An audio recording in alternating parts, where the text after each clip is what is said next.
Арстамап өрөнү Жалал Абад областындагы табигый кооз аймак. Деңиз деңгээлинен бийиктиги 1600 метрди түзөт. Арстамапка алыскы жана жакын аймактардан келген туристтердин каттамы үзүлбөйт.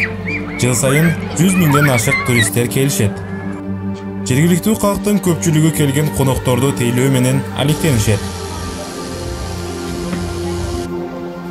Базарларда сувенир, шириндик сатышып, башкаларды жеткирүү кызматын айрым жеке ишкерлер конок үйлөрдө иштетишет.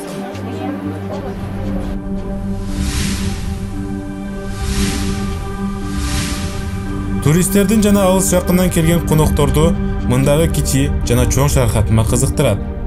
Чоң шаркыратманын узундугу 80 метр түзсө, кичинеси 24 метрде экени айтылат.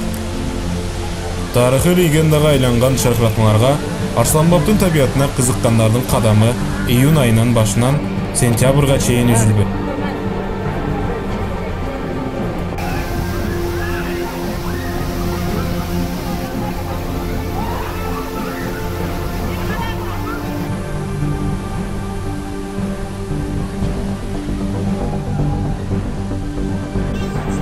Муну менен гана тим болбой, коноктордун эс алуусуна шарттар түзүлүп, тоо койнунда жайгашкан туристтик база, пансионат дагы бар.